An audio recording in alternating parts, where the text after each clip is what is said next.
Hello and welcome back, everyone. Thank you once again for coming by. Finals are finally done, and I am looking forward to getting out more chapters more quickly.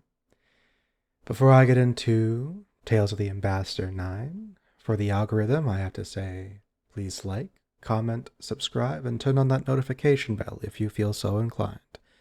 But without further ado, let's get into it. Tales of the Ambassador, Part 9. The first meeting with the humans had gone better than I had expected, though the request to send forces into Hive contested space was a surprise. Equally unsettling was the lack of surprise I felt from Tom. Kuth have always had a place in negotiations, mediations, and diplomacy because our psychic abilities allow us to sense emotions and thoughts in other beings, smoothing many first encounters where it would normally be hard to see eye to eye, as it were. I was beginning to suspect that the humans are either very mentally resilient to shock, or know more about us than they have let on. We already know they'd cracked the drone's codes, but there shouldn't be any information on the Alliance or our conflicts beyond stray expressions and idioms the drone stores for comparison. That would be like understanding one of the human wars just by patching together all of the slangs, idioms, and expletives used at the time by both sides. It shouldn't be possible. Even still, Tom's perpetual composure seems out of place, as is the fact that he's proven to be far harder for me to read than other sapiens I've come across. Tyr, what do you think? Mikri says, her words pulling me from my thoughts. Mikri was opposed to allowing the expedition, fearing that seeing the level of bloodshed and devastation in the region would discourage humans from joining the battle. Igrak agreed with her for different reasons. He felt that a species as used to war and death as humans would take the devastation in stride.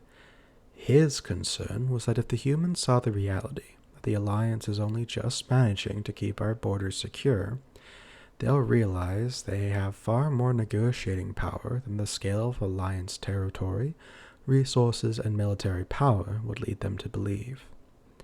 I've yet to voice my opinion. What should we do? Ideally, we'd have the humans agree to membership without having to show them how bad things are.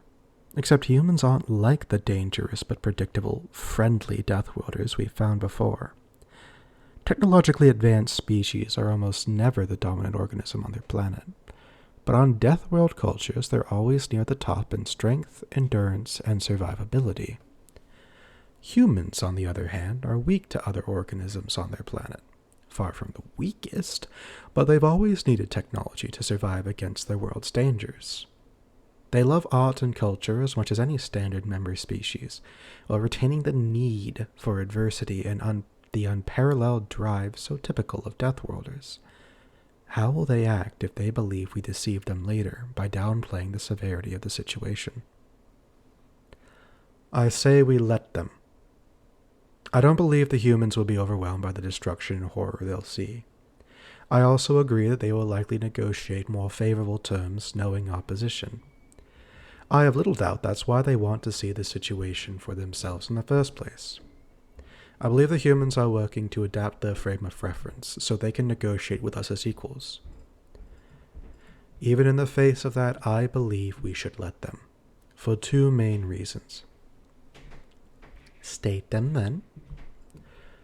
Humans will find out this information at some point anyway, particularly given that we want to use them in the battle against the Hive.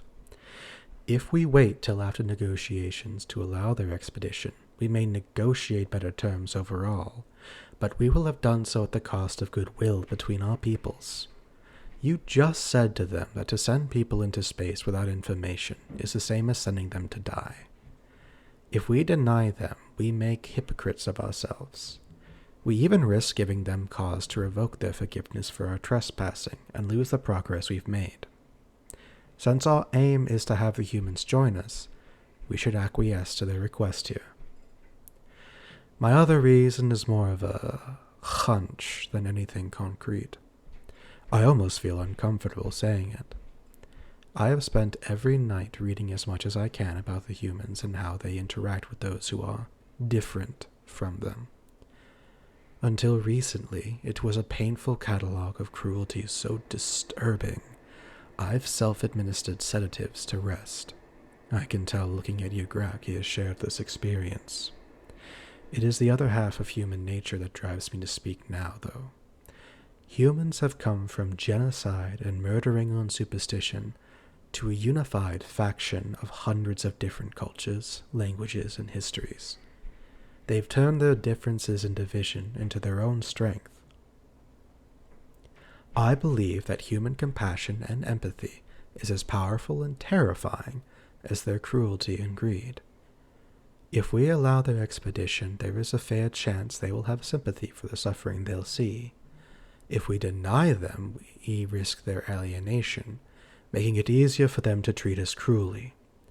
We should allow the expedition, nurture human empathy towards the Alliance, and human cruelty for the Hive.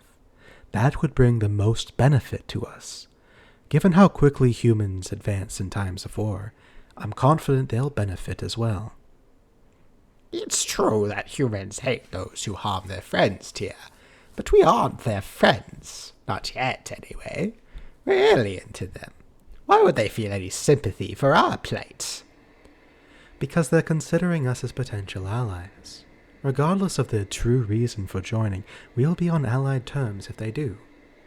We may not yet be friends with the humans, but I do not believe they see us as enemies. I believe that just by thinking of us as potential allies, we will be looked at as pseudo-friends. That when they see the afflicted, the broken planets and ship graveyards, they will anger on our behalf.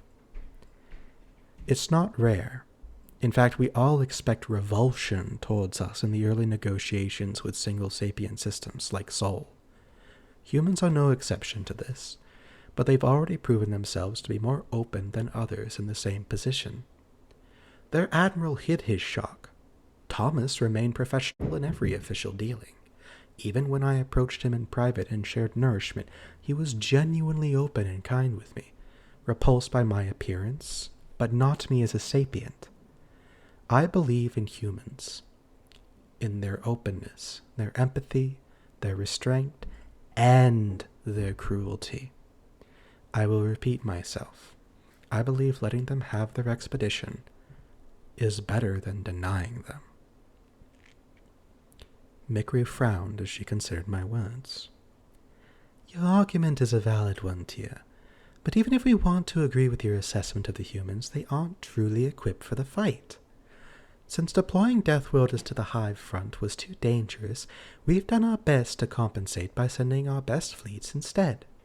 As long as we keep the construction and maintenance away from the front, the Hive can't learn how it works. Human ships stole our shield and warp technology. As such, they're further than they should be. We'll forgive them that theft in respect for their forgiveness of our trespass, but that's depending on their membership. More importantly, however, their ships still lack our firepower, and scouting drones are far from cutting edge. It will be hard to ensure their safety with their current technology.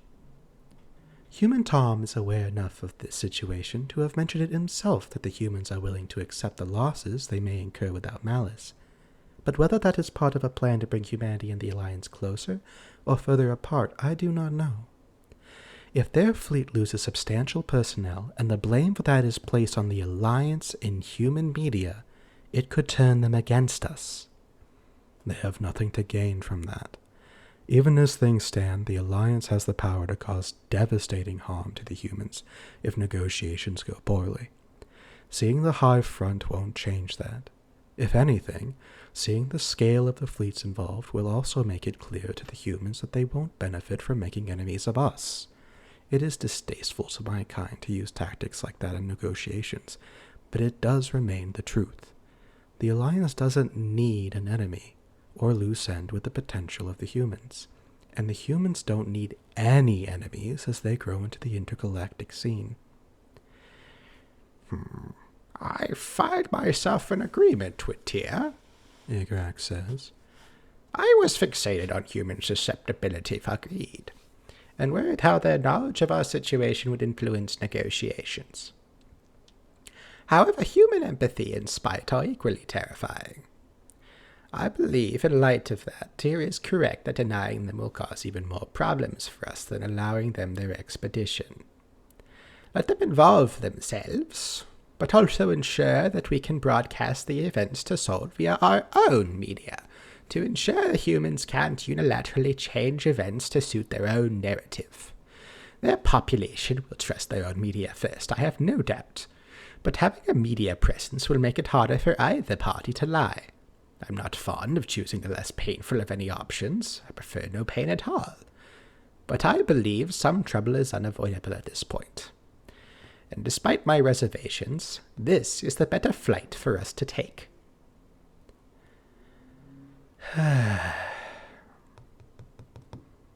Very well. I can't shake my concerns about how this will be received by the Alliance at large, but at this rate it feels like unprecedented is just par for the course with humans. We have a little over an hour left before we reconvene the meeting. Let's spend it organizing the logistics and benefits we can claim from our agreement. Even if it would almost certainly be renegotiated several times before the actual expedition took place, we drafted out a rudimentary treaty to allow their expedition. This treaty will undoubtedly make Alliance history, but as first contact ambassadors, we have the authority to authorize it. Of course, the treaty being honored and our careers enduring the fallout of it all are two very different things. For all our sakes, we had to make sure to do this right. And that is the end of Tales of the Ambassador Part 9. I look forward to seeing everyone again for Part 10. I hope all of you have an amazing day, and stay awesome.